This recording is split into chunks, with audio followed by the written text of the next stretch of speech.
ఈ రోజు హర్యానా జమ్మూ కాశ్మీర్ ఎన్నికల ఫలితాలు విడుదలయ్యాయి. జమ్మూ కాశ్మీర్ లో ఆర్టికల్ 370 రద్దు తర్వాత మొదటిసారి ఇక్కడ ఎన్నికలు జరిగాయి. మొత్తానికి ఈ రోజు విడుదలైన ఫలితాల్లో హర్యానాలో బీజేపీ పార్టీ మళ్లీ తిరిగి అధికారంలోకి రాబోతుంది. జమ్మూలో కాంగ్రెస్ కూటమి మెజారిటీ దిశగా పోతుంది. కానీ హర్యానాలో కాంగ్రెస్ పార్టీ అధికారంలోకి రాబోతుందని అందరూ ఊహించారు. కానీ అనూహ్యంగా మళ్లీ బీజేపీ పార్టీ అధికారంలోకి రాబోతుంది. అసలు కాంగ్రెస్ పార్టీ ఓడిపోవడానికి గల కారణాలు ఇప్పుడు మనం చూద్దాం. హర్యానాలో బీజేపీ పార్టీ 2 సార్లు అధికారం చేపట్టింది. 3వసారి అధికారంలోకి వస్తాము అని వారు కూడా అనుకోలేదు. కానీ బీజేపీ ఎఫర్ట్స్ మాత్రం మామూలుగా పెట్టలేదు. కానీ కాంగ్రెస్ పార్టీ మాత్రం తమ అస్త్రశస్త్రాలు ఉపయోగించి తీవ్రంగా శ్రమించారు. ఎక్కువ ఎగ్జిట్ పోల్ ఫలితాలు కాంగ్రెస్ పార్టీ వారికి అనుకూలంగా వచ్చాయి. కాంగ్రెస్ పార్టీ వారు తమ విజయోత్సవ సంబరాలకి సిద్ధమయ్యారు. ఈ రోజు ఉదయం నుంచి ఫలితాలు కాంగ్రెస్ పార్టీ వారికి అనుకూలంగా వచ్చాయి. కానీ అనూహ్యంగా బీజేపీ పార్టీ లీడ్ లోకి వచ్చి అధికారం చేపట్టబోతుంది. దీంతో రాజకీయ విశ్లేషకులు తమ అభిప్రాయాలను చెబుతున్నారు. హర్యానాలో కాంగ్రెస్ పార్టీకి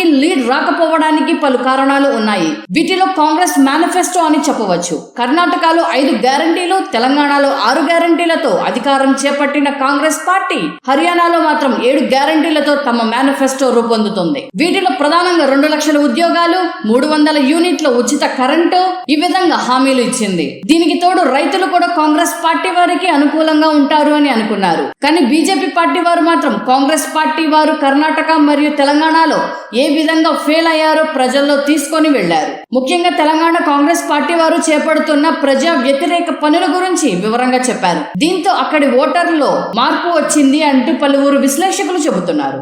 ఏ పార్టీకైనా 10 సంవత్సరాలు పాలించిన తర్వాత వ్యతిరేకత వచ్చే అవకాశం ఉంటుంది. కానీ ఈ వ్యతిరేకతను తమకు అనుకూలంగా మార్చుకోవడంలో కాంగ్రెస్ పార్టీ విఫలమైంది. దీనికి తోడు 7 గ్యారంటీలు అంటూ అనేక ఉచిత హామీలు ఇచ్చింది. దీంతో ఒక వర్గం ప్రజలు కాంగ్రెస్ పార్టీకి దూరమయ్యారు. ముఖ్యంగా ట్యాక్స్ కట్టేవారు దూరమయ్యారు అని చెప్పాలి. మొత్తానికి బీజేపీ పార్టీ పోల్ మేనేజ్మెంట్ ముందు కాంగ్రెస్ పార్టీ చతికిల పడుతోందని చెప్పవచ్చు.